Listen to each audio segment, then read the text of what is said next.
Assalomu alaykum. Biz bugun sizlar bilan mas.sport.uz saytida tashkilot va idora xodimlari o'rtasida bo'lib o'tadigan sport musobaqalari va musobaqalar ishtirokchilarini qo'shish bo'yicha video qo'llanmani ko'rib o'tamiz. Demak, buning uchun biz birinchi navbatda mas.sport.uz saytiga kirib olamiz. Saytga kirganimizda quyidagi oyna ochiladi. Har bitta tuman shahar tibbiyot birlashmalariga login parol ochib berilgan. O'sha login parol bo'yicha kabinetga kiriladi. Kabinetga kirganda 3 ta oyna ochiladi: dashbord, xodimlar va musobaqalar oynasi. Xodimlar oynasiga kiramiz. E'tibor bersang, o'sha yerda shablon degan oyna bor. Shablon degan oynani bosganimizda bizga shablon jadvalni yuklab beradi, ya'ni Excel jadval. O'sha Excel jadval bo'yicha shablon to'ldiriladi. To'ldirilgandan so'ng Excel fayl yuklash orqali tizimga bittada jami xodimlarni yuklab olishimiz mumkin. Menda hozir tayyor shablon jadval bor. Shablon to'ldirib chiqqanman. Demak, Excel fayl yuklashni bosaman. Bosganimda chiqdi. Mendagi tayyor shablon mana shu bosaman ustiga. E'tibor bersak, mana bittada hamma xodimlarni tortib keldi. Mana hamma xodimlarni tortib keldi. Xuddi shu tartibda ma'lumotlarni birinchi navbatda qo'shib olamiz. Qo'shib olganda e'tibor bering, Excelda menda hozir Excel ko'rinmayapti ekranda.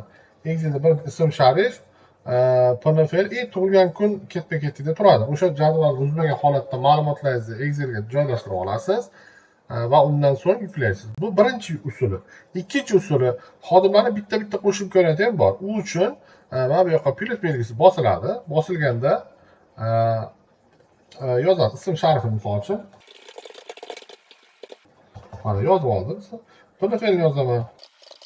Yozib oldim. Jinsini tanlayman. Tug'ilgan sanasi. Ya'ni bu bittalab qo'shish imkoniyati. Agar sizda to'liq qo'shmoqchi bo'lsangiz, birinchi Excel o'sha shablon degan Excel yuklab olib, o'sha shablonni formani buzmagan holatda ma'lumotni yuklab olib, keyin yuklasangiz ham bo'ladi. Demak, bu qismi hammaga tushunarli. Demak, endi musobaqalar bo'limiga o'tamiz. Musobaqalar bo'limiga o'tganimizda musobaqa qo'shish, tadbir turi, sog'liqni saqlash sohasi, musobaqa turi. Misol uchun 5 tashabbus yo festival bo'lishi mumkin. Misol uchun 5 tashabbus tanladi. Xo'p, musobaqa, ichki musobaqa. Demak, sport turini tanlaymiz. Misol uchun deylik, shashka. Shashkani tanlaymiz. Bosqichi, tashkilot bosqichi, tuman, viloyat, respublika. Birinchi bosqichda har doim tashkilot bosqichi bo'ladi. Tashkilot bosqichi boshlanish sanasi qachon boshlanadi, qachon tugaydi? Misol uchun 14/04/2026 boshlandi, ertaga tugaydi 15/04/2026-yil. Boshlash tugash vaqtini yozib, endi o'sha musobaqada hakamlik qiluvchi hakamning ma'lumotlarini kiritishimiz kerak.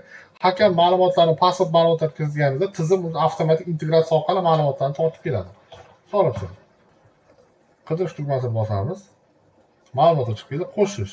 Bo'ldi, ya'ni hakamni qo'shib oldik. Agar yana hakam bo'lsa qo'shimcha, yana qo'shib xuddi o'sha amalni qaytaramiz. Demak, qatnashuvchilar bo'lsin. Endi bundan oldingi oynada kirib qatnashuvchilar ro'yxati mana shu oynada chiqadi. Qaysi xodimlar ishtirok etadigan bo'lsa, o'shalarni belgilab chiqasiz va o'shalarni belgilab tasdiqlaysiz va oxirida qo'shish. Bo'ldi. Xuddi shu tartibda musobaqamiz yaratildi. Keyingi sport turlari bo'yicha keyingi musobaqalarni xuddi shu tartibda yaratib, ishlarni davom ettirib ketishimiz mumkin.